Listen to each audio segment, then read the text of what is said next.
que a palavra de Deus, ela continue trabalhando nossas vidas, irmãos, nessa tarde. Que essa palavra, ela fale o nosso coração. Que essa palavra trabalhe, coloque temor no nosso coração. Porque se essa palavra não falar o nosso coração, nós perdemos tempo aqui na casa de Deus. Então nós precisamos de Deus, nos ajude a nós entender o que essa palavra nos revela, o que essa palavra está dizendo para nós. Nós precisamos muito de ouvir Deus, de ouvir a palavra do Senhor, mas através das Escrituras Sagradas.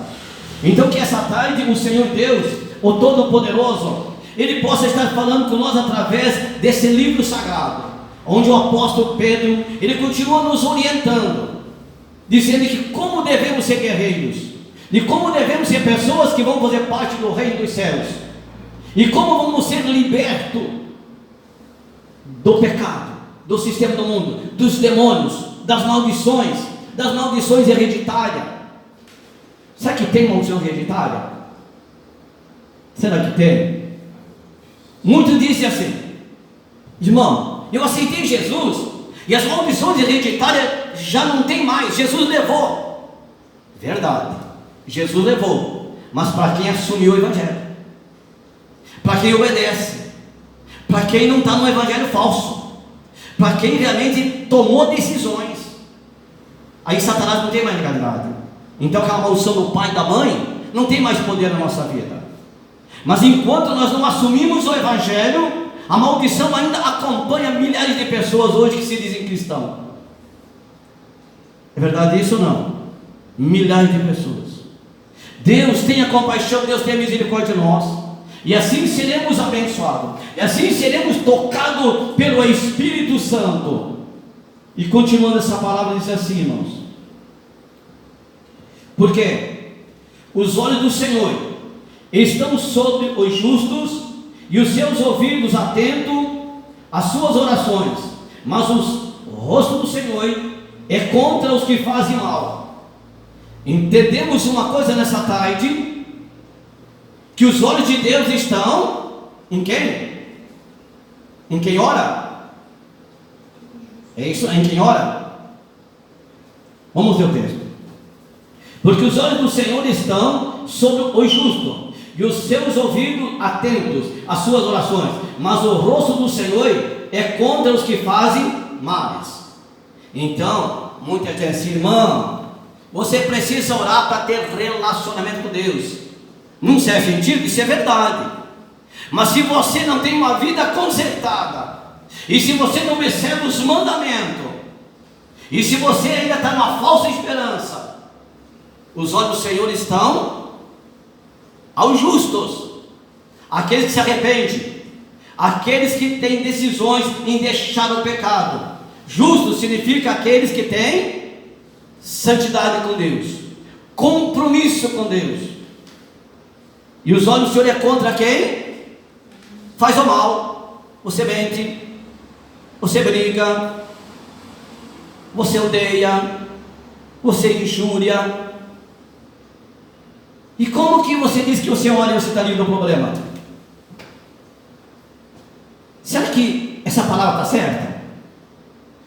Irmãos, se eu não me conserto com Deus, será que eu posso ficar esperando algo do Senhor?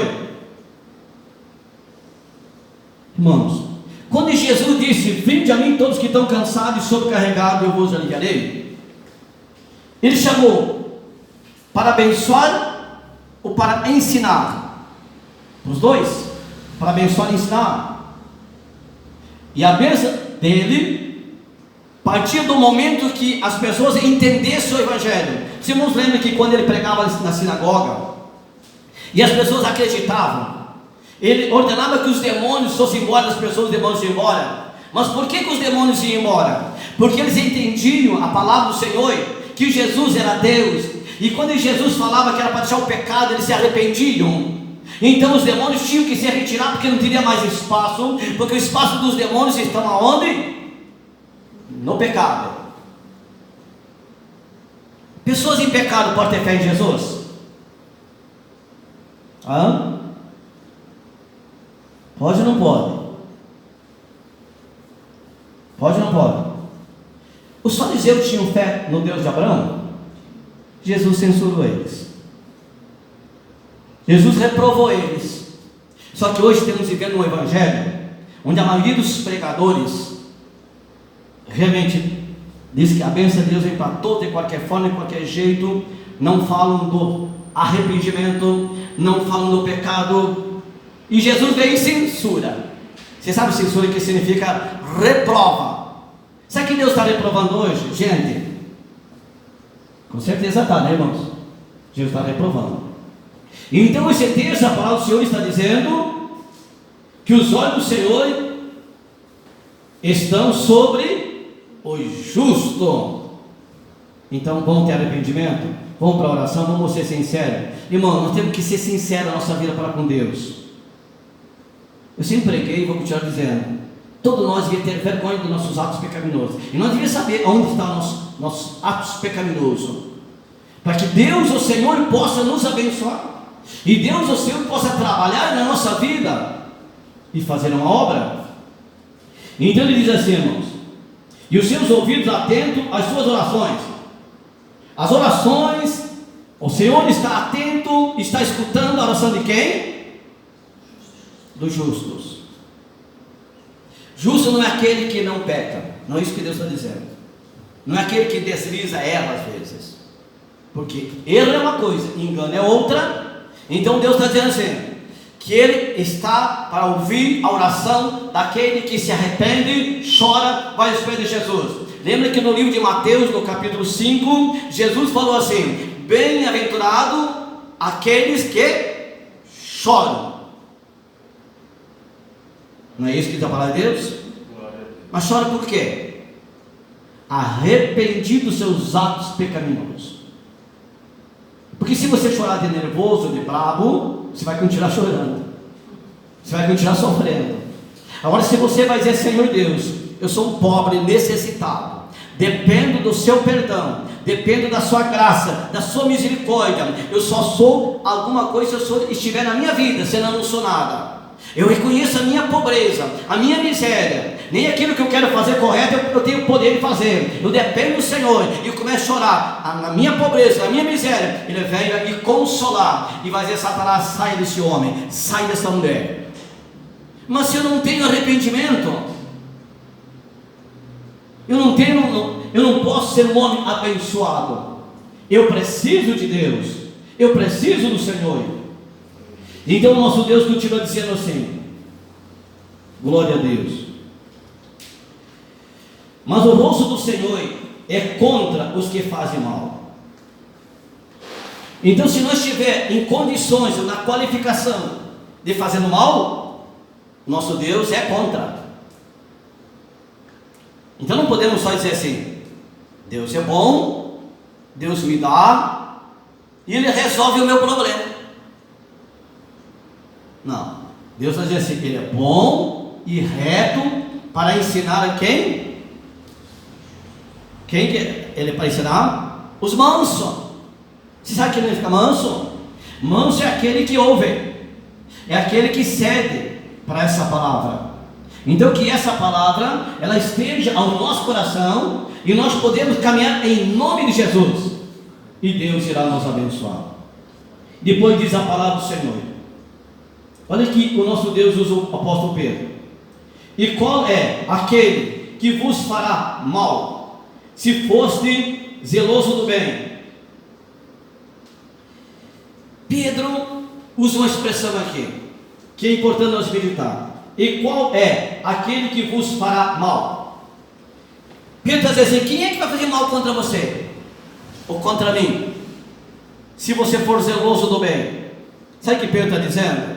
Se você guarda a sã doutrina, a palavra de Deus, você tem uma proteção. É isso? Você tem uma proteção. Ninguém vai fazer mal contra você. A sua alma está guardada no Senhor. Você é zeloso do bem. Por isso que eu disse: não deve se preocupar, a não ser em servir a Jesus, em guardar os princípios das Escrituras, e assim Deus poderá nos abençoar. assim Deus poderá entrar em nossas vidas, porque somos zelosos do bem. Uma pessoa, para ser zeloso do bem, tem que meditar o que fala, tem que guardar as más palavras, tem que cuidar a má consciência. Você não sabe o que é má consciência, né? Má consciência é uma mente bem poluída, né? Você não está nem preocupado com o que você pensa, o que você diz, o que você fala, e depois passou, deixa assim. Só que para Deus não. Deus não esquece, ou Deus esquece? Sabe que Deus fica velho? Quando fica velho fica meio esquecido, né? Mas sabe que Deus fica? Acho que não, né? Só que nós esquecemos que Deus não esquece de nada. Tudo que nós falamos, tudo que nós pensamos, tudo que nós vamos expressar amanhã, Ele já sabe. Então nós temos que estar atentos no Deus que servimos, e assim poderemos ser abençoados, e assim podemos ser tocados por Jesus Cristo. E ele diz assim, irmãos, que é bem importante que diz a palavra do Senhor: mas também, se padecestes por amor da justiça, sois bem-aventurados. Pedro está dizendo para a igreja: se você quer servir Jesus, você quer andar corretinho, você quer andar nos padrões, e você vai começar a sofrer por isso, você será o quê? Feliz. Você viu que a maioria dos seres humanos de hoje, dos tempos de hoje, não querem sofrer pela justiça? Porque sofrer pela justiça é renunciar à sua própria vida, não concordar com a mentira, com os enganos, com as falsidades, você ser separado para Deus, e às vezes tem um certo custo disso, que você pode até sofrer, você pode até ficar de lado, aos homens, aos seres humanos, mas para com Deus, juntinho dele. Então nosso Deus disse: nós foi até mesmo perseguido por causa do Evangelho, temos felicidade, temos alegria.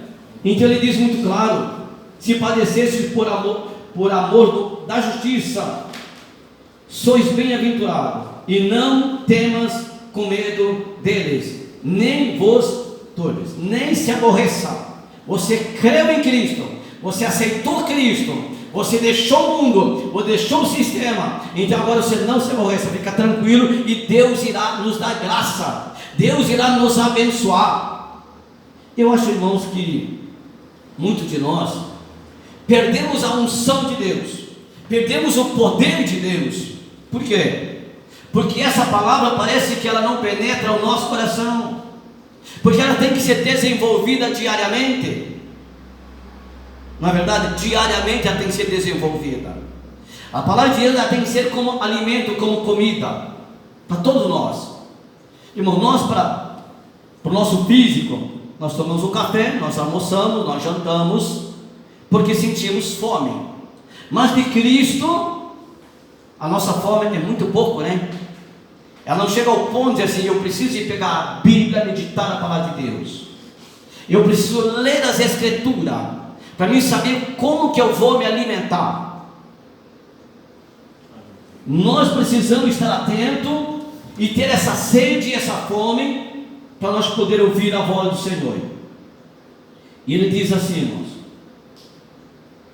não devemos ter medo dos acontecimentos, mas crer somente em Jesus Cristo, e assim Deus poderá nos abençoar.